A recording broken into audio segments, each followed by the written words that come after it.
مفتی صاحب، مزارات اولیاء کو چومنا جائز ہے یا نہیں؟ میں جس خانقاہ میں مرید ہوں وہاں پر میرے پیر صاحب اپنے شیخ کی قبر کو چومتے ہیں، اس حوالے سے رہنمائی کر دیں۔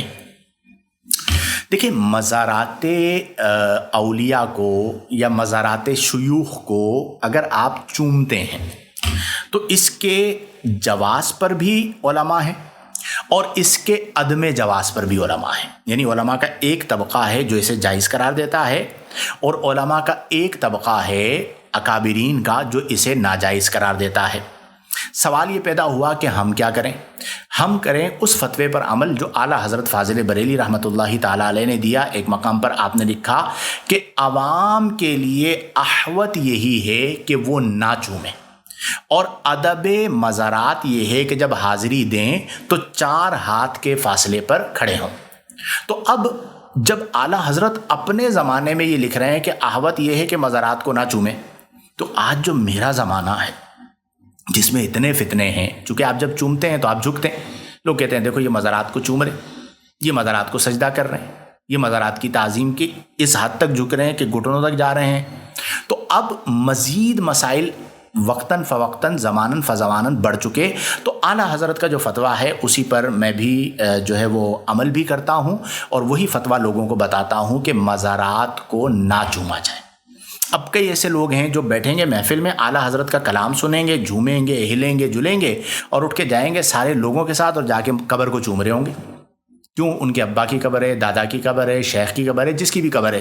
کچھ سلاسل کے اندر یہ بہت زیادہ ہے، لوگ اس کی ویڈیو بنا رہے ہیں۔ اب ویڈیو بنانے کے بعد وہ ویڈیو سوشل میڈیا پہ آ گئی، کہا دیکھو یہ قبر کو سجدہ کر رہے ہیں، یہ قبر کو چوم رہے ہیں۔ ٹھیک ہے، ہم کہتے تھے نا یہ مزارات کو چومتے ہیں، یہ دیکھیں مزار کو چوم رہے ہیں۔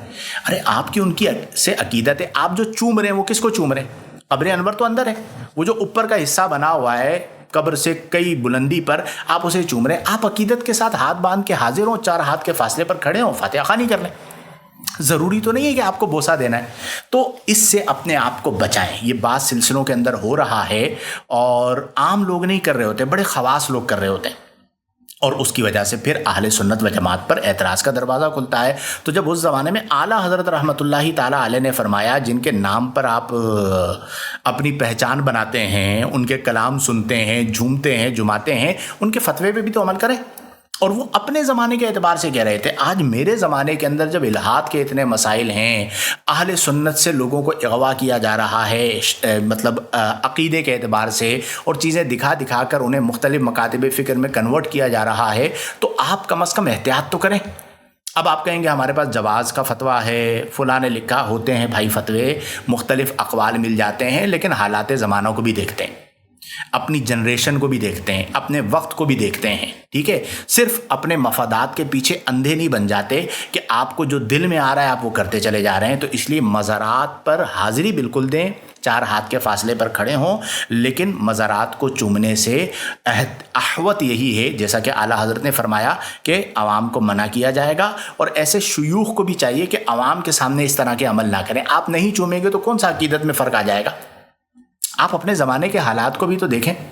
اہل سنت و جماعت، آپ یقین کیجئے کہ مجھے بعض اوقات افسوس ہوتا ہے کہ اہل سنت و جماعت، پاک و ہند کی میں بات کر رہا ہوں، اعلیٰ حضرت امام محمد رضا خان فاضل بریلی رحمۃ اللہ تعالیٰ علیہ جیسا نابغہ روزگار شخصیت جن کی پہچان بنی، کنز الایمان کو آپ دیکھیں، فتاوی رضویہ کو آپ دیکھیں، اور دشمن بھی کہتے ہیں کہ اس شخص کو اللہ تعالیٰ ان کے درجات کو بلند فرمایا، اعلیٰ حضرت کے، کہ کتنا اللہ نے علم عطا فرمایا، اور کیسا عشق رسول، اور کیسا عشق صحابہ، اور کیسا عشق اہل بیت دیا۔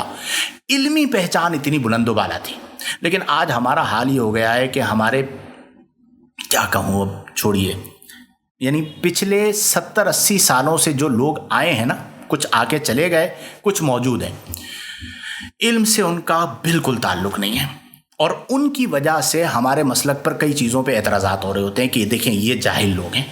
اب ان کو ہم کیا بتائیں کہ یہ مسلط ہو گئے۔